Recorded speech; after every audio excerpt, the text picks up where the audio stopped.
Bismillahirrahmanirrahiim. Ku soo dhawaada programkan ugu magac darnay ku baro afkaaga hooyo kombiyuutarka. Programkan oo aan la wadaagno dhammaan dhalinyarada Soomaaliyeed ee daafaha caalamka ku nool gudaha iyo dibadda. Waxaan ugu talagalay inay u arkaan step by step. Waxaan soo wadnay in muddo ah programka oo ah operating systemka. Waxaan ku xijinay WordPad. Waxaan ku xijin doonaa hadda Word oo baahi badan ay ka timaaday iyo commentiyo badan oo la soo bixiyay in baahida ugu weyn ay tahay in barnaamijkan aan usoo hormarino. Haddaba waxaan tegaynaa waa maxay Microsoft Word.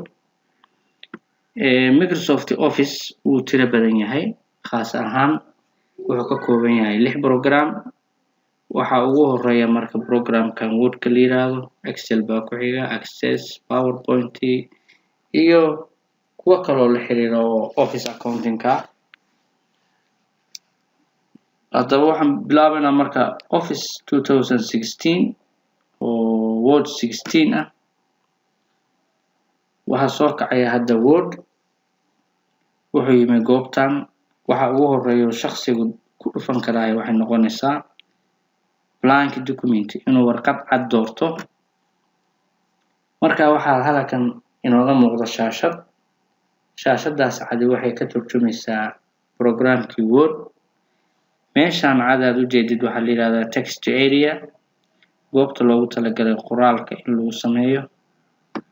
Wixii loo gaaro home oo intaa wejiga cad oo horteena ka muuqda oo dhan, home ribbon baa la yiraahdaa.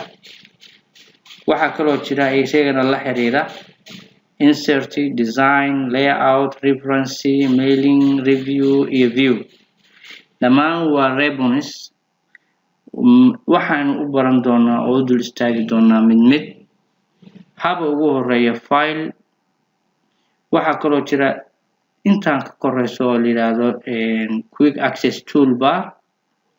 Iyagana insha Allah faa'iidadooda iyo waxay tahayba waa arki doonaa. Programkan Word wuxuu ka ballaaran yahay oo ka xoog badan yahay barnaamijka soo baratayna WordPad. Aad iyo aad ayuu uga baaxad weyn yahay oo uga design badan yahay oo uga qurux badan yahay oo uga talented-san yahay xagga qoraalada. Aad baad u mahadsantihiin. Caawa waxaan ku talagalay inaan idin sheego barnaamijkan inuu idin bilowday, inuu yahay horudhac ugu horeeyay caawa. Waana garan karaa qof walba program kasta inuu horudhac leeyahay. Dhammaan dhalinyarada daafaha caalamka ku nool Soomaaliyeed, gaar ahaan kuwa dalka dibadiisa iyo kuwa gudaha jooga, waxaan ugu talagalay inay ula socdaan si joogto ah bit by bit, iyagoo ka faa'iideysanaya ku baro afkaaga hooyo kombiyuutarka. Kombiyuutarku waxa weeye aalad practical ah, maaha aalad qofku uu ka gabado ama dib uga jeesto ama uu ka boqo. maaha, waa inuu ku dhiiradaa.